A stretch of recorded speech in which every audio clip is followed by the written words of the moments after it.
जय श्री राम। अभी तक हम लोग बात कर रहे थे डोमिनेंस। ये इसको डोमिनेट कर दिया, वो रिसेसिव था वो डोमिनेट हो गया। लेकिन ये आखिर डोमिनेंस होता क्या और ये कैसे होता है? अगर आप थोड़ा भी ध्यान से पढ़े होंगे तो ये क्वेश्चन जरूर आया होगा कि कौन से ये डोमिनेंस होता क्या और आखिर कैसे होता है। तो इसी को आज जानेंगे, कॉन्सेप्ट ऑफ डोमिनेंस में।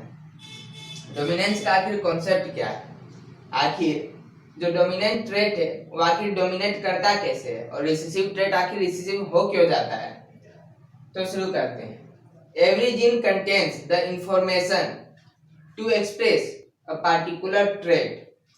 जैसा कि हम सभी जानते हैं, जीन इंफॉर्मेशन कंटेन करता है कोई भी ट्रेट को एक्सप्रेस करने के लिए। डाइप्लॉइड ऑर्गेनिज्म टू, तो हम लोग जानते हैं, हम जितने भी हैं ह्यूमन बीइंग वो सब के सब डाइप्लॉइड ऑर्गेनिज्म है। 2 कॉपीज ऑफ जीन रहता है, इसलिए 1 फ्रॉम 2 कॉपीज ऑफ जीन, या मतलब पेयर ऑफ अलील्स, जो जैसा कि जानते हैं एक आता है मदर से, एक आता है फादर से। तो ये 2 पेयर ऑफ अलील रहता है सिंगल ट्रेट के लिए, सिंगल कैरेक्टर को एक्सप्रेस करने के लिए। लेकिन ये दोनों हमेशा आइडेंटिकल नहीं होता है, एकदम सेम नहीं होता है। जैसा कि हेट्रोजाइगेट में है, कैपिटल टी स्मॉल टी। अब ये हमेशा तो दोनों जो अलील होगा वो तो आइडेंटिकल नहीं होगा।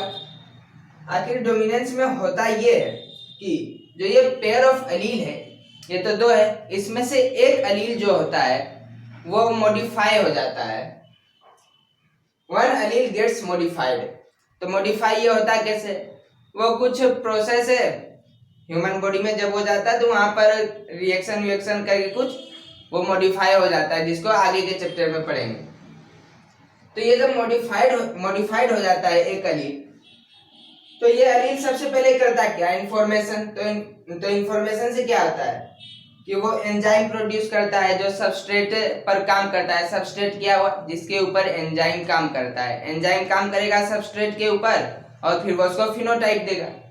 तो ये जो मॉडिफाइड नहीं हुआ वो तो अपना पूरा ताकत में वो प्रोड्यूस करेगा ये एंजाइम को। लेकिन जो जीन मॉडिफाइड हो गया, अब वहां पर आता है रिसेसिव होने का कारण और अनमॉडिफाइड अलील का डोमिनेंट होने का कारण। तो ये जब मॉडिफाइड हो गया जो अलील, उसमें 3 केस बनते हैं। पहला तो कि वो नॉर्मल एंजाइम प्रोड्यूस करेगा मॉडिफाइड होने के बाद भी। दूसरा कंडीशन बनता है कि वो नॉन फंक्शनल एंजाइम प्रोड्यूस कर देगा। तीसरा बनता है वो एंजाइम ही प्रोड्यूस नहीं करेगा। और चौथा बनता है मॉडिफाइड हो जाने के कारण हो सकता है वो लेस इफेक्टिव एंजाइम प्रोड्यूस करे। तो ये 4 केस हो गया टोटल। अब ये 4 केस होने के कारण क्या होगा, ये जो डोमिनेंट अलील है वो एंजाइम प्रोड्यूस करेगा जो सबस्ट्रेट के ऊपर काम करेगा, एक रिएक्शन कराएगा और वो फिनोटाइप दे देगा। लेकिन ये जो मॉडिफाइड अलील है ये तो एंजाइम ही प्रोड्यूस नहीं कर पा रहा है। In case not produces enzyme, जब एंजाइम ही प्रोड्यूस नहीं करेगा तो उसमें ये पूरी तरह से रिसेसिव हो जाएगा। क्यों? क्योंकि एंजाइम ही प्रोड्यूस नहीं किया, जिसके कारण की कोई रिएक्शन हुआ नहीं और कोई भी तरह का फिनोटाइप ये दे नहीं पाया। तो सारा का सारा फिनोटाइप किसका, तो अनमॉडिफाइड अलील के ऊपर डिपेंड कर जाएगा। इसलिए वो हो गया डोमिनेंट, ये हो गया रिसेसिव। अब केस नंबर दूसरा, नॉन फंक्शनल एंजाइम प्रोड्यूस करेगा तो नहीं प्रोड्यूस करने के ही बराबर है, तो सेम केस। लेकिन अगर नॉर्मल एंजाइम मॉडिफाइड अलील भी प्रोड्यूस करवा दिया तो फिर जो है वो हो जाएगा सेम, मतलब उसमें फिनोटाइप में कोई भी रिसेसिव नहीं होगा, कोई भी डोमिनेंट नहीं होगा, उसमें वो हो जाएगा, वो कोडोमिनेंस हो जाएगा। तो फिनोटाइप जब कोडोमिनेंस होता है, इसका मतलब है कि जो 2 पेयर ऑफ अलील है वो दोनों को दोनों एंजाइम प्रोड्यूस कर दिया है और वो दोनों दिख रहा है, तो वो आ गया आपका कोडोमिनेंस में।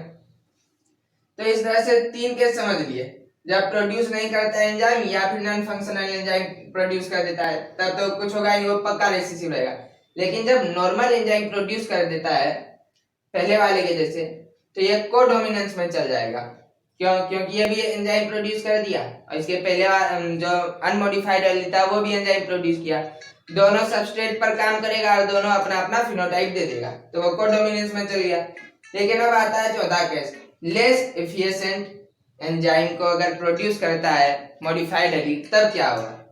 लेस एफिशिएंट एंजाइम को प्रोड्यूस करेगा तो वो सबस्ट्रेट पर, सबस्ट्रेट क्या, तो सब्सटेंस जिसके ऊपर एंजाइम वर्क करता है, काम करता है। लेस एफिशिएंट एंजाइम प्रोड्यूस किया तो वो वहां पर हल्का काम करेगा, मतलब पूरा फिनोटाइप अपना एक्सप्रेस नहीं कर पाएगा। तो ये किस तरह का डोमिनेंस करवा देगा? ये करवा देगा इनकम्प्लीट डोमिनेंस।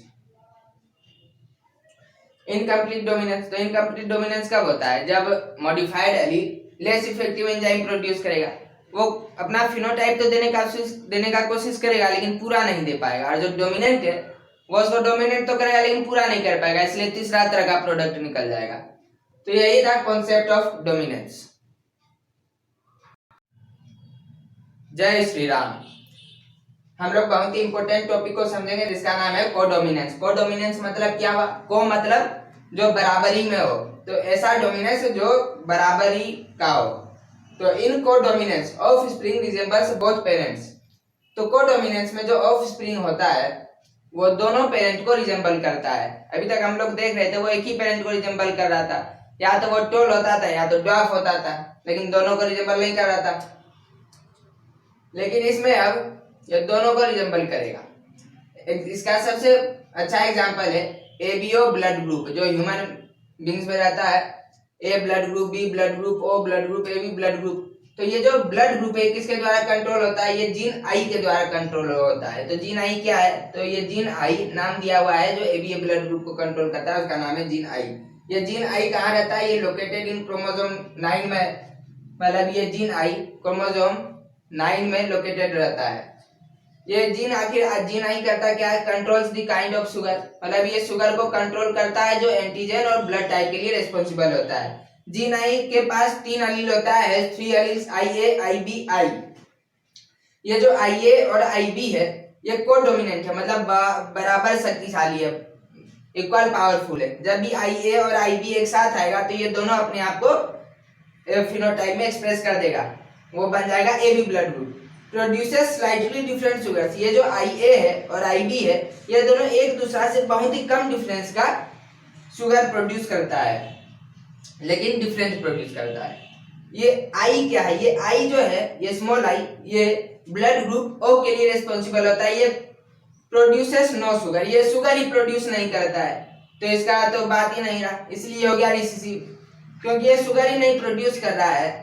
तो जब भी ये इसके साथ या इसके साथ रहेगा, ये दोनों तो कर रहा है, तो ये शुगर प्रोड्यूस हो जाएगा, लेकिन ये करता ही नहीं, इसलिए रिसेसिव हो जाएगा, मतलब इसकी बहादुरी कहीं नहीं चलेगी। जहां भी ये और ये इसके साथ आ गया ये दब जाएगा, ये दोनों जीत जाएगा, IA IB। I हो गया रिसेसिव। तो अब हम लोग के पास कितना है? IA IB I 3 एलील है, तो 3 एलील है तो टोटल कितना पॉसिबल जीनोटाइप है? 6 पॉसिबल जीनोटाइप्स है। क्या क्या है?